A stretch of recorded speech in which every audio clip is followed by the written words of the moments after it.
Hello everyone, जीवन tutorials आपका एक बार फिर से स्वागत करता है। लास्ट टाइम हमने बीएससी फर्स्ट ईयर के 101 पेपर में थोड़ी सी इंट्रोडक्शन देखी थी एटॉमिक स्ट्रक्चर के बारे में, और उसमें जो लास्ट में किया था वो बोहर्स एटॉमिक मॉडल के बारे में डिस्कस किया था। मैं बहुत ब्रीफ सा चल रहा हूँ। अगर आपने थोड़ा डिटेल में देखना होगा तो मैं डिटेल में भी बता सकता हूँ, लेकिन अभी के लिए हम थोड़ा फास्ट चलने की कोशिश करेंगे, इसलिए हम थोड़ा ब्रीफ में चल रहे हैं, क्योंकि अगर ज्यादा एडवांस में चलेंगे तो वीडियो में ये कंप्लीट करना मुश्किल होता है, आप लोग जानते हैं। तो इसीलिए हम क्या कर रहे हैं, थोड़ा ब्रीफ चल रहे हैं। तो नेक्स्ट अब हम करते हैं merits of Bohr's atomic model. कुछ एक मेरिट डिस्कस कर लेते हैं जो बोहर्स एटॉमिक मॉडल में हैं। अगर मैं बात कर रहा था आपको लास्ट टाइम, तो मैंने कुछ एक आपके पास पॉइंट्स डिस्कस किए थे बोहर्स एटॉमिक मॉडल के बारे में। तो आपको याद होगा कि मैंने कहा था कि वहां पे क्या है, एनर्जी ऑर्बिट्स जो है, जो इलेक्ट्रॉन जिसमें घूमता है वो क्या होता है, फिक्स्ड होती है, और वही एनर्जी पोजेस करता है इलेक्ट्रॉन जो ऑर्बिट की एनर्जी होती है।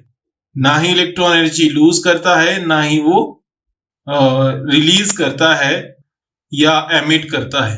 ठीक है, तो अब आपके पास फर्स्ट जो था, जो ड्रॉबैक था आपके पास रदरफोर्ड एटॉमिक मॉडल का, वही यहाँ पे डिस्कस कर लेते हैं। क्या कि Bohr's atomic model explains the stability of an atom. वो क्या करता है, जो आपके पास बोहर का एटॉमिक मॉडल है वो रदरफोर्ड में जो हमारे पास ड्रॉबैक्स थी उसको दूर कर देता है। मतलब कि अब वो बता सकता है कि एटम जो है वो स्टेबल कैसे रहता है। तो उसने क्लियरली बताया है कि यहाँ पे ना ही इलेक्ट्रॉन एनर्जी एब्जॉर्ब करेगा, ना ही रिलीज करेगा, ना ही इवॉल्व करेगा। वो आपके पास एक फिक्स्ड पाथ में यहाँ पे न्यूक्लियस के अराउंड क्या करेगा, मूव करेगा। यही रीजन है जिसकी वजह से वो क्या करता है, आपके पास यहाँ पे मैंने जो लास्ट ड्रॉबैक बताई थी रदरफोर्ड में कि इलेक्ट्रॉन जो है फॉल कर जाना चाहिए न्यूक्लियस पे, इस रीजन की वजह से यहाँ पे जो इलेक्ट्रॉन है वो आपके पास न्यूक्लियस में यहाँ पे फॉल नहीं कर पाता। नेक्स्ट है आपके पास second, that is Bohr's concept of atom explain successfully the atomic spectrum of hydrogen atom. अब मैं कह रहा हूं कि अब आपके पास हाइड्रोजन स्पेक्ट्रा की बात करने वाले हैं कि हाइड्रोजन स्पेक्ट्रम को बहुत अच्छे से एक्सप्लेन कर पाता है कौन सा, बोहर्स एटॉमिक मॉडल। कैसे करता है, आपको पता है कि उस स्पेक्ट्रम में आपके पास देयर इज एमिशन लाइंस। वहां पे क्या है, एमिशन लाइंस हैं, और आपके पास जो स्पेक्ट्रम वहां पे आता है दैट इज लाइन स्पेक्ट्रा। क्या है वो, एक लाइन स्पेक्ट्रा है। तो इस लाइन स्पेक्ट्रा को बहुत इजीली एक्सप्लेन कर देता है क्या, बोहर एटॉमिक मॉडल। क्यों, क्योंकि आपके पास यहाँ पे वो कहता है कि यहाँ पे क्या है, एनर्जी लेवल्स हैं। अगर यहाँ पे एनर्जी लेवल्स हैं तो आपके पास मान लीजिए जो फर्स्ट ऑर्बिट है उसकी जो एनर्जी है that is first energy level है, उसकी जो एनर्जी है दैट इज E1, और सेकेंड एनर्जी लेवल है उसकी एनर्जी है E2। अगर इलेक्ट्रॉन को वापिस अपनी ग्राउंड स्टेट में आना है दैट इज E2 से E1 में आना है, तो उसको क्या करना पड़ेगा, एनर्जी रिलीज करनी पड़ेगी। कैसे, देखिए मैंने आपको पहले भी कहा है कि एनर्जी जो है वो डिसकंटिन्यूअसली निकलती है और इन द फॉर्म ऑफ क्या, क्वांटा निकलती है। किसके फॉर्म में निकलती है, क्वांटा के फॉर्म में।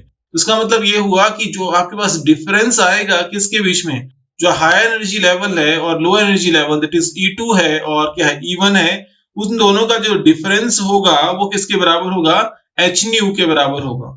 किसके बराबर होगा, h न्यू। मतलब जो एनर्जी एमिट और एब्जॉर्ब होती है वो h न्यू के फॉर्म में ही होती है। आपके पास यहाँ पे भी जो एनर्जी निकलेगी वो किसकी फॉर्म में, लाइट जो आपके पास है दैट इज फोटोन है या क्वांटा है, उसके फॉर्म में आपके पास एनर्जी यहाँ पे निकलेगी। इसलिए मैंने आपके पास यहाँ पे जो difference in the energy level है वो क्या बताया है, h न्यू बताया है।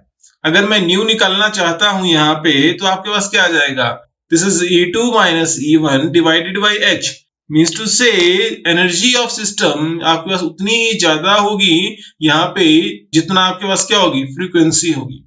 जो डिफरेंस इन एनर्जी है दैट विल बी क्या, directly proportional to the frequency of light. ठीक है, मतलब कि जितना ज्यादा आपके पास गैप होगा वहां पे उतनी ही उसकी क्या होगी, फ्रीक्वेंसी होगी। क्या होगी उसकी, उतनी ही ज्यादा फ्रीक्वेंसी आएगी लाइट की, उतनी ही ज्यादा हायर एनर्जी की रेडिएशंस वो बाहर निकालेगा, उतनी ही उसकी वेवलेंथ क्या होगी, मतलब कम होगी, क्योंकि वेवलेंथ जो है इनवर्सली प्रोपोर्शनल होती है क्या, इसके फ्रीक्वेंसी के, किसके फ्रीक्वेंसी किसके होती है, फ्रीक्वेंसी के। अब आपको एक बात क्लियरली पता है कि एक्चुअल में बोहर ने जो एटॉमिक मॉडल दिया है उसमें जो क्वांटाइजेशन ऑफ एनर्जी का प्रिंसिपल है वो बहुत अच्छे से फॉलो होता है। तो अब आपको पता है कि अगर एनर्जी, अगर आपके पास सेकंड एनर्जी और जो सेकंड ऑर्बिट है या सेकंड एनर्जी लेवल की अगर वो फिक्स है, तो फर्स्ट की भी क्या रहने वाली है, फिक्स है। तो दोनों के बीच में जो गैप है वो भी हमेशा क्या रहने वाला है, फिक्स रहने वाला है। तो मतलब कि जो फ्रीक्वेंसी वो एमिट करने वाला है उस गैप में हमेशा क्या रहने वाली है, फिक्स रहने वाली है। तो क्या रहेगी, वो फिक्स रहेगी। तो चलिए थोड़ा सा आगे करते हैं इसके आगे। इसको हम वेवलेंथ की टर्म में भी निकाल सकते हैं। आपको पता है जो फ्रीक्वेंसी होती है दैट इज क्या, सी ओवर लैम्डा। फ्रीक्वेंसी क्या होती है, सी ओवर लैम्डा होती है। तो अगर मेरे पास सी ओवर लैम्डा अगर फ्रीक्वेंसी आ गई तो मेरे पास जो रिलेशन यहाँ पे बना वो क्या बना, that is C over lambda is equal to E2 minus E1 divided by क्या, H। अब आपके पास यहाँ पे अगर मैंने लैम्डा निकालना है तो लैम्डा निकाल दिया, तो रीअरेंजमेंट करी इस इक्वेशन में, तो HC कहाँ चला गया, ऊपर चला गया, और E2 माइनस E1 कहाँ आ गया, नीचे आ गया। Means to say lambda is equal to HC over क्या, E2 माइनस E1। तो क्लियर से पता है कि लैम्डा जितना ज्यादा होगा, मतलब वेवलेंथ जितनी ज्यादा होगी उतना ही एनर्जी डिफरेंस क्या रहेगा, कम रहेगा। उतना ही क्या रहेगा, एनर्जी डिफरेंस कम। Means to say energy levels उतने ही क्या होंगे, क्लोजर होंगे, उतने ही क्या होंगे, वो क्लोजर होंगे। अच्छा, एक और बात यहाँ पे अब आगे डील डिस्कस कर लेते हैं। अब आपको ऐसा नहीं समझना है कि यहाँ पे जो इलेक्ट्रॉन है वो आपके पास सिर्फ एनर्जी लेवल सेकंड से वापस आ सकता है। ये आपके पास थर्ड से भी रिटर्न कर सकता है, फोर्थ से भी, फिफ्थ से भी, सिक्स से भी। तो इस तरीके से आपके पास जो एनर्जी डिफरेंस आएगा वो क्या आएगा, डिफरेंट आएगा। अगर मैं कहूं कि क्या, अगर इलेक्ट्रॉन कहाँ से, डिफरेंट डिफरेंट एनर्जी लेवल से वापिस एनर्जी लेवल 1 में आ रहा है, या 2 में आ रहा है, या 3 में आ रहा है, तो इनके जो डिफरेंस आएंगे वो क्या आएंगे, अलग अलग आ सकते हैं। तो मींस टू से एक चीज क्लियर लग रही है, पता कि अगर एनर्जी डिफरेंस अलग अलग आएगा तो इसका मतलब वेवलेंथ भी अलग अलग निकालेगा वो, और क्या, फ्रीक्वेंसी भी क्या निकालने वाला है, अलग अलग निकालने वाला है। तो नेक्स्ट करते हैं अब कैलकुलेशन ऑफ एनर्जी। तो चलिए अब नेक्स्ट देखते हैं जो आपके पास एनर्जी है इलेक्ट्रॉन की इन nth एनर्जी लेवल, उसको कैसे निकालते हैं। तो उसको निकालने के लिए बोहर ने एक रिलेशनशिप दिया है, बहुत सिंपल रिलेशनशिप है, उसको हम डायरेक्टली यहाँ पे यूज करने वाले हैं। आगे जो नेक्स्ट लेक्चर्स होंगे उसमें हम इसको डिराइव भी करेंगे।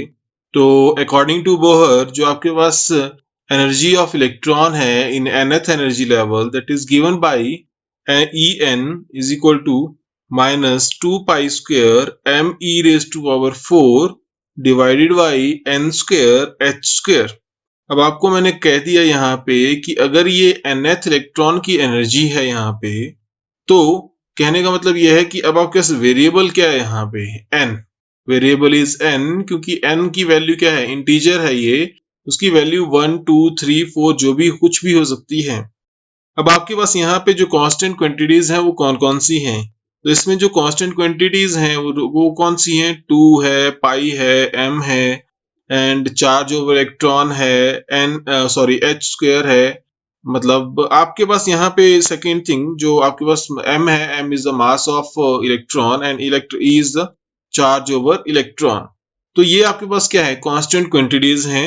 इसको मैं अलग से ले सकता हूं, तो ये जो कांस्टेंट क्वांटिटीज आई है आपके पास, that can be equal to, किसके बराबर हो सकती है ये, RH के बराबर, दैट इज रेडबर्ग कांस्टेंट। तो रेडबर्ग कांस्टेंट आपके पास आया क्या, 2 pi square m e raise to power 4 divided by h square. चलिए इसको सब्स्टिट्यूट करते हैं इस इक्वेशन में। तो हमारे पास इस इक्वेशन में क्या बन गया, जो इलेक्ट्रॉन की एनर्जी है in nth energy level, that is En is equal to क्या बन गया, माइनस RH इंटू ब्रैकेट में मैं क्या ले रहा हूं, 1 ओवर n स्क्वायर। तो इस तरीके से हम एनर्जी निकाल सकते हैं किसकी, इलेक्ट्रॉन की इन nth एनर्जी लेवल। तो चलिए अब थोड़ा आगे चलते हैं, क्या कि ओरिजिन ऑफ हाइड्रोजन स्पेक्ट्रम की बात कर लेते हैं थोड़ा सा, और बोहर की थ्योरी के थ्रू हम क्या करेंगे, एक्सप्लेन भी करेंगे इसको। क्या करेंगे, इसको हम एक्सप्लेन करेंगे। अगर मैं 1885 की बात करता हूं, तो यहाँ पे जो आपके पास ईयर्स इसके आसपास थे, इसमें कुछ एक एक्सपेरिमेंट्स किए गए और इस एक्सपेरिमेंट में हमें पता चला कि अगर आपके पास क्या होता है, अगर मैं डिस्चार्जेस पास करता हूं, क्या इलेक्ट्रिक डिस्चार्ज पास करता हूं किसी ट्यूब के थ्रू, जिस ट्यूब में आपके पास क्या है, अगर उस ट्यूब में हाइड्रोजन है, उसमें क्या है, हाइड्रोजन है और ये लो प्रेशर पे आपके पास ऐड की गई है, तो आपके पास यहाँ पे कुछ एक लाइट वो क्या करता है, एमिट करता है और इस एमिशन से जो लाइट हमारे पास आती है, जब मैं इसको फोटोग्राफिक प्लेट पे डालता हूं तो वो एक पैटर्न की फॉर्म में आता है, that is an emission spectra. वो क्या था, एक एमिशन स्पेक्ट्रा। हालांकि पहले थोड़ा कम आपके पास पता था इस चीज के बारे में, तो उस टाइम एक सीरीज डिस्कवर की गई थी 1885, जो कि किसने डिस्कवर की थी, बाल्मर ने। किसने डिस्कवर करी थी, जे जे बाल्मर ने डिस्कवर करी थी 1885 में। और उन्होंने एक रिलेशनशिप डेवलप किया उस टाइम, और उस रिलेशनशिप के थ्रू उन्होंने फाइंड आउट किया कि आपके पास जो फ्रीक्वेंसी या वेव नंबर की जो वैल्यू है वो कितनी आ सकती है। ये जो रिलेशनशिप था ये आपके पास वेव नंबर और किसके बीच में, डिफरेंट ऑर्बिट्स के बीच में उन्होंने निकाला था। तो चलिए इस रिलेशनशिप को लिख लेते हैं। तो इस रिलेशनशिप में होता क्या है, हम लिखते हैं 1 over lambda is equal to क्या, न्यू डैश, आपके पास कितना आता है 109677 इंटू 1 ओवर 2 स्क्वायर, किसमें ब्रैकेट में लिख रहा हूं इसको मैं, 1 ओवर 2 का स्क्वायर माइनस क्या 1 ओवर n का स्क्वायर। अब आपके पास ब्रैकेट क्लोज कर दिया मैंने। तो अब आपके पास यहाँ पे जो n है वो क्या है, आपके पास इंटीजर था, जिसमें आपके पास n जो था वो हमेशा किससे लार्जर होता है, 2 से रहता है ऊपर। यहाँ पे जो n था वो हमेशा किससे ऊपर था, 2 से ऊपर था। ठीक है, फिर फर्दर जैसे जैसे बहुत सारी सीरीज पता चली, तो वैसे वैसे इस फॉर्मूला को एक यूनिवर्सल फॉर्मूला में कन्वर्ट कर दिया गया, और जो फॉर्मूला यहाँ पे हमारे पास आया दैट इज क्या, 1 over lambda is equal to क्या, new dash is equal to क्या आ गया 109677, ब्रैकेट में आपके पास क्या बन गया, यहाँ पे ब्रैकेट में आपके पास आ गया 1 ओवर क्या n1 का स्क्वायर माइनस क्या 1 ओवर n2 का स्क्वायर। अब आपके पास ये क्या आ गया, एक्चुअल में ये फॉर्मूला हमारे पास दिया गया है। इस फॉर्मूला के थ्रू हम क्या निकाल सकते हैं, वेव नंबर की वैल्यू निकाल सकते हैं, एनर्जी की वैल्यू निकाल सकते हैं, लैम्डा की वैल्यू निकाल सकते हैं। तो ये एक रिलेशनशिप है जो कि एमिशन स्पेक्ट्रा को बहुत अच्छे से एक्सप्लेन करता है। अब यहाँ पे जो n1 है आपके पास वो हमेशा क्या होता है, लेसर रहता है। क्या रहता है, लेसर रहता है। n2 जो है हमेशा क्या रहता है, हायर रहता है। अगर मैं n1 को मान लीजिए 1 मान लूं तो n2 को क्या मानना पड़ेगा, 2 3 4 5। अगर n1 को 2 मान लूं तो n2 क्या हो जाएगा आपके पास 3 4 5। तो ये n1 क्या रहता है, हमेशा हमेशा लेसर रहता है, और n2 क्या रहता है, हमेशा लार्जर रहता है। क्योंकि हम किसकी डिस्कशन कर रहे हैं, यहाँ पे एमिशन स्पेक्ट्रा की डिस्कशन कर रहे हैं, तो इसलिए यहाँ पे इस तरीके से कंडीशन आपके पास ऑब्जर्व की जाती है। अब आपके पास यहाँ पे जो 109677 है दैट इज क्या RH, क्या है ये RH, दैट इज क्या रेडबर्ग कांस्टेंट।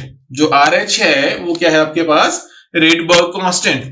तो मींस टू से मैं इसको इन अदर फॉर्म भी लिख सकता हूं, दैट इज क्या 1 over lambda is equal to क्या new dash is equal to क्या आ जाएगा आपके पास RH इनटू क्या आ गया 1 ओवर n1 का स्क्वायर माइनस 1 ओवर n2 का स्क्वायर।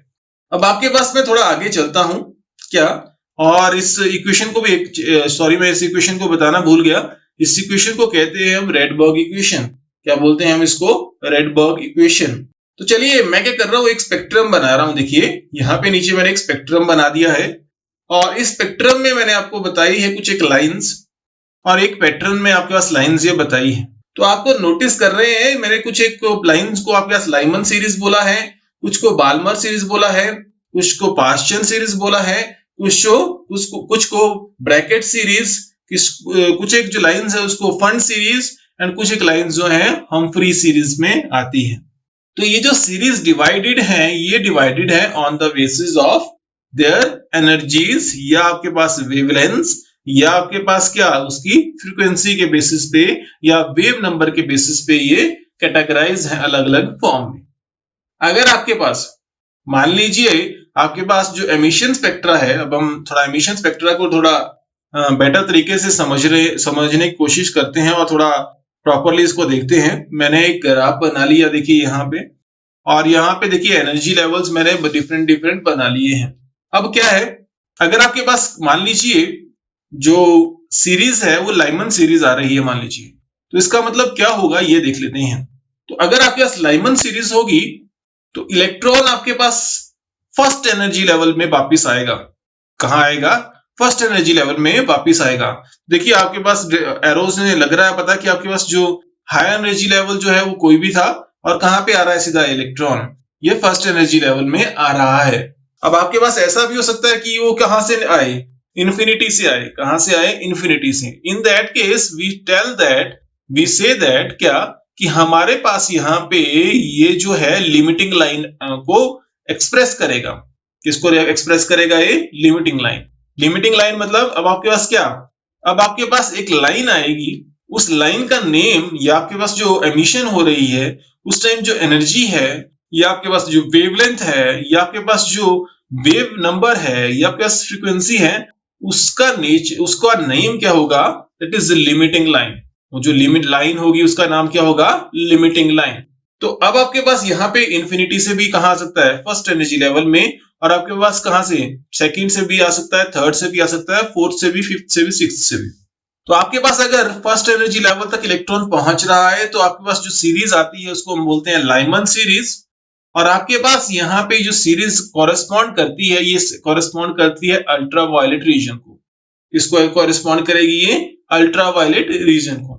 अब आपके पास यहाँ पे, अब नेक्स्ट सीरीज की बात करता हूं आपके पास। अगर आपके पास जो सीरीज आती है दैट इज क्या? Balmer series. क्योंकि आपको मैंने पहले भी बोला है कि बाल्मर सीरीज जो है वो कहां होती है? विजिबल रीजन में होती है। किसमें होती है? विजिबल रीजन में। अगर बाल्मर सीरीज आपके पास आ रही है तो डेफिनेट सी बात है आपके पास कि यहाँ पे जो लाइंस है वो किसमें आती है? विजिबल रीजन में आती है। किसमें आती है? विजिबल रीजन में। अगर विजिबल रीजन में आती है तो आपके पास जो N1 है यहाँ पे वो क्या रहता है? 2 रहता है, और जो N2 है वो आपके पास मोर देन 2 रहेगा हमेशा। चाहे वो 3 है, चाहे वो 4 है, चाहे वो 5 है, चाहे वो 6 है। अगर आपके पास सेकेंड एनर्जी लेवल में इलेक्ट्रॉन पहुंचता है कहां से? हायर एनर्जी लेवल से, तो आपके पास जो यहाँ पे लाइंस आएंगी वो बाल्मर लाइंस आएंगी। जो सीरीज आएगी आपके पास वो बाल्मर सीरीज आएगी, और वो कॉरेस्पॉन्ड करेगी किसको? Visible region of the electromagnetic spectrum को। किसको कॉरेस्पॉन्ड करेगी? Visible region of electromagnetic spectrum को वो कॉरेस्पॉन्ड करती है। उसके बाद नेक्स्ट है आपके पास पाश्चियन सीरीज। नेक्स्ट है आपके पास क्या है? पाश्चियन सीरीज। अब पाश्चियन सीरीज में जो N1 है वो क्या हो जाएगा? आपके पास 3 हो जाएगा। एक सीरीज में आपने एक के गैप में भरना है, ऐसी से समझ जाएंगे आप। तो आपके पास जो यहाँ पे आपके पास N1 है वो क्या हो जाएगा? 3 हो जाएगा। और N2 आपके पास कुछ भी हो सकता है, मोर देन क्या रहने वाला है? 3 रहने वाला है। और अगर ये वापिस थर्ड एनर्जी लेवल पे पहुंचता है तो आपके पास जो सीरीज आती है वो आती है आपके पास कौन सी? पाश्चियन सीरीज आती है। और ये जो आपके सीरीज कॉरेस्पॉन्ड करती है, ये किसको कॉरेस्पॉन्ड करती है? IR रीजन को कॉरेस्पॉन्ड करती है। किसको कॉरेस्पॉन्ड करेगी? IR रीजन को। उसके बाद आपके पास नेक्स्ट है ब्रैकेट सीरीज। क्या है अब आपके पास? Brackett series. ब्रैकेट सीरीज में आपके पास, ब्रैकेट सीरीज में क्या होगा? बहुत बड़ा सिंपल है, आपको पता ही है कि अभी हम थर्ड एनर्जी लेवल तक इलेक्ट्रॉन ला रहे थे। अब कहां होगा? फोर्थ एनर्जी लेवल तक इलेक्ट्रॉन पहुंचेगा। कौन से लेवल तक पहुंचेगा? फोर्थ एनर्जी लेवल तक। अगर इलेक्ट्रॉन फोर्थ एनर्जी लेवल तक पहुंचता है तो उसका मतलब क्या होगा? अब आपके पास जो यहाँ पे लाइंस हैं वो कौन सी आएंगी? अब आपके पास लाइंस आएंगी कौन सी? Bracket lines. कौन सी आ जाएंगी? ब्रैकेट लाइंस या ब्रैकेट सीरीज यहाँ पे आएंगी। और ये जो ब्रैकेट सीरीज है वो कहां से आती है? जब इलेक्ट्रॉन हायर एनर्जी लेवल, कौन से? फोर्थ एनर्जी लेवल से ऊपर से इलेक्ट्रॉन अगर आएगा, कहां पे आएगा? फोर्थ एनर्जी लेवल पे आएगा। तो आपके पास जो सीरीज आती है दैट इज ब्रैकेट सीरीज। और यहाँ पे जो आपके पास सीरीज होती है ये भी किस रीजन में आती है? किस रीजन में फॉल करती है? IR रीजन में। किसमें फॉल करती है? IR रीजन में। IR रीजन में बहुत सारी सीरीज आती हैं। एक्चुअल में आपके पास 4 सीरीज आती है। नेक्स्ट है आपके पास Pfund series. Next is Pfund series. Pfund series भी सिंपल है कि क्या, अब आपके पास ब्रैकेट सीरीज में कहां पे पहुंचा इलेक्ट्रॉन, फोर्थ में, अब फंड सीरीज में फिफ्थ में पहुंचेगा। फंड सीरीज में कहां पे पहुंचेगा, फिफ्थ में पहुंचेगा। अगर ये फिफ्थ में पहुंचा है तो आपके पास यहाँ पे जो स्पेक्ट्रम आएगा, जो लाइंस आएंगी, वो कौन सी आएंगी, फंड सीरीज की लाइंस आएंगी। कौन सी आएंगी, फंड सीरीज की लाइंस आएंगी। और आपके पास जो N2 है वो हमेशा किससे ऊपर रहने वाला है, 5 से ऊपर। सेम IR रीजन में फॉल करती है ये। उसके बाद आती है हम्फ्री सीरीज, और हम्फ्री सीरीज जो है वो आती है आपके पास कब, कहां पे, जब आपके पास इलेक्ट्रॉन कौन से लेवल पे पहुंचता है, वो आपके पास पहुंचेगा कौन से, 6th एनर्जी लेवल पे। और कहां से, N2 आपके पास कुछ भी हो सकता है मोर देन 6। तो आपके पास अगर 6th एनर्जी लेवल पे पहुंचेगा तो उसको बोलेगा ये कौन सा, हम्फ्री सीरीज। और ये भी किस में फॉल करती है, IR रीजन में। तो इस तरीके से हम क्या निकाल सकते हैं, डिफरेंट डिफरेंट जो आपके पास लाइंस का पैटर्न आपके पास जो ऑब्जर्व किया जा रहा है वो हम निकाल सकते हैं और फाइंड आउट कर सकते हैं कि ये कैसे निकला। चलिए अब एक क्वेश्चन कर लेते हैं कि मान लीजिए आपको कहता है कोई कहता है कि अगर इलेक्ट्रॉन आपके पास 3rd एनर्जी लेवल से आपके पास किस में आ रहा है, 1st एनर्जी लेवल में आ रहा है। अगर आपके पास मान लीजिए आपके पास 6th एनर्जी लेवल से 1st एनर्जी लेवल में आ रहा है, या आपके पास हो सकता है कि क्या 6th से 2nd एनर्जी लेवल में आ रहा है, तो आपको नंबर ऑफ एमिशन लाइंस निकालने के लिए दे दी गई है। अगर आपके पास नंबर ऑफ एमिशन लाइंस निकालने के लिए दी है, अगर आपके पास N2 जो है 6th है मान लीजिए, और N1 क्या है, 1 है, और आपको क्या बोला गया, एमिशन लाइंस निकालनी है, मतलब कितनी लाइंस वो वहां पे आएंगी, तो कैसे निकाल सकते हैं आप, बहुत सिंपल है। कैसे, देखिए N2 कितना है वहां पे, 6। तो यहाँ पे जो फॉर्मूला लगाएंगे आप, जो एमिशंस जो लाइंस हैं, जो स्पेक्ट्रल लाइंस हैं, उसके लिए जो फॉर्मूला है that is N2 minus N1 bracket में है ये, और इनटू क्या हो जाएगा, N2 minus N1 plus 1 divided by क्या हो जाएगा, 2। क्या आ जाएगा, डिवाइडेड बाई 2। तो इसका मतलब N2 कितना है आपके पास, 6, N1 कितना है, 1, मतलब कितना हो गया डिफरेंस इनका, 5। कितना हो गया यहाँ पे, 5। और N2 माइनस N1 कितना आ गया, 6 माइनस 1 5, और 5 प्लस 1 कितना होता है, 6। तो कितना आ गया ये, 5 इंटू 6 कितना होता है, 30। 30 डिवाइड बाई 2 15। तो मतलब कितनी एमिशन लाइंस आई यहाँ पे, 15 एमिशन लाइंस आई। तो आप इस तरीके से यहाँ पे क्या निकाल सकते हैं, एमिशन लाइंस भी निकाल सकते हैं अगर आपको कभी भी एमिशन लाइंस निकालने के लिए कहा जाए। तो बहुत सिंपल से तरीका है, आप सिंपल सा फॉर्मूला लगाएंगे यहाँ पे, क्या, N2 माइनस N1 इंटू क्या, N2 minus N1 plus 1 divided by 2। इस तरीके से हम क्या कर सकते हैं, बहुत जल्दी से नंबर ऑफ एमिशन लाइंस निकाल सकते हैं। तो चलिए आज के लिए इतना काफी है। नेक्स्ट टाइम हम थोड़ा सा आगे देखेंगे कि जो एनर्जी के लिए जो रिलेशनशिप निकाला गया था, या आपके पास वेवलेंथ का जो रिलेशनशिप निकाला गया था, किसका, जो रेडबर्ग फॉर्मूला आया था, वो कैसे आया था, वो आपके पास बोहर भी आपके पास निकाल के देता है। ठीक है, तो कैसे निकाल के देता है वो भी हम बोहर के कॉन्सेप्ट के थ्रू देखेंगे कि कैसे हम उस रिलेशनशिप तक पहुंच सकते हैं। और साथ में हम करेंगे Bohr's equation for energy of electron in hydrogen atom. हम थोड़ा सा और देखेंगे वहां पे कि जो बोहर की इक्वेशन है किसके लिए, एनर्जी ऑफ इलेक्ट्रॉन के लिए, किसमें, हाइड्रोजन एटम में, वो कैसे हम डिराइव कर सकते हैं। बड़ी सिंपल सी इक्वेशन है, कोई ज्यादा मुश्किल नहीं है, उसको हम नेक्स्ट टाइम डिराइव करेंगे। साथ में थोड़ा सा हम ये देखेंगे कि बोहर रेडियस कैसे निकाला जाता है। साथ में क्या देखेंगे, हम बोहर रेडियस को कैसे निकाल सकते हैं, या वेलोसिटी ऑफ इलेक्ट्रॉन को कैसे निकाल सकते हैं, ये आगे देखेंगे। इंपॉर्टेंट कॉन्सेप्ट है, तो stay tuned, next time discuss करेंगे। Thank you for watching.